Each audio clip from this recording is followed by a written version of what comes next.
وہ انفلیمیبل ہے، جلتی ہے. تو جو ہی آپ لیں گے ایک فٹاک سے وہ ہائیڈروجن پھٹ جائے گا. اگرچہ اتنا قوی نہیں ہوگا کہ آپ کا گلاس جار بھی پھٹ جائے، ایسا نہیں ہے، لیکن ایک انفجار ہو جاتا ہے، ایک دھم سے، ایک دھڑام سے آپ کا ہائیڈروجن والا جو گیس جار ہے وہ پھٹ جائے گا. تو لیکن کیا چیز ضرورت تھی؟ ایک ہائیڈروجن. جب ہائیڈروجن ہوگی، شورا ہوگا، تبھی تو انفجار ہوگا، نمبر ایک. اور نمبر دو، ایک چیز یعنی مواد، جس مواد کا انفجار ہوگا. اور دوسری چیز کہ انفجار فضا میں ہوتی ہے. ایک فضا ہو، سپیس ہونی چاہیے جس میں سے ہوا میں سے آکسیجن مدد کرے. کس چیز کا؟ ایکسپلوژن کا. ہوا میں جو آکسیجن ہوتا ہے وہ ایکسپلوژن میں مدد کرتا ہے، کیٹلسٹ بن جاتا ہے. تو اگر فضا نہ ہوگی پھر وہی ویکیوم ہوگا. اگرچہ مواد ہوگا بھی تو گارنٹی نہیں ہے کہ انفجار ہوگا. آپ سمجھ رہے ہیں نا؟ تو لہذا یہ مواد اور یہ فضا اور مواد وغیرہ ایسی پتہ نہیں کتنی چیزوں کی ضرورت ہے. تو بگ بینگ کا مطلب یہ ہے کہ وہ چیزیں پہلے سے موجود تھیں. وہ چیزیں جو پہلے سے موجود تھیں وہ کس نے مہیا کی تھیں؟ یہ سوال ہے. جب یہ سوال ہے تو ادھر سے ہم کہتے ہیں مادہ قدامت سے باہر ہے، مادہ قدیم نہیں ہے. لیکن یہاں کوئی مادہ ہے انفجار سے پہلے، اگرچہ ابتدا سے نہ ہو لیکن انفجار سے پہلے ہے. تو انفجار سے اس کا مطلب کیا ہوا؟ اس کا مطلب ہوا کہ بگ بینگ کی تھیوری قطعی نہیں ہے، پوری قابل یقین نہیں ہے. اس پہ سوالات اٹھائے جا سکتے ہیں. یعنی یہاں بھی مبہم سچویشن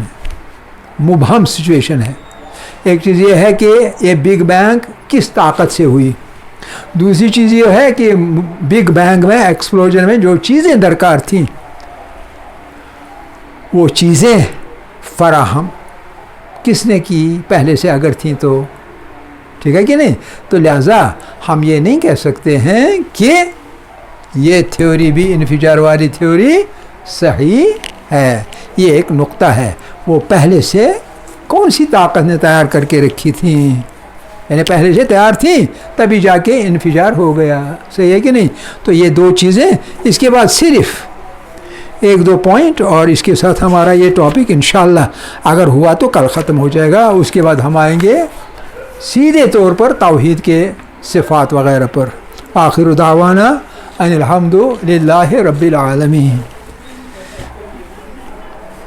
مومن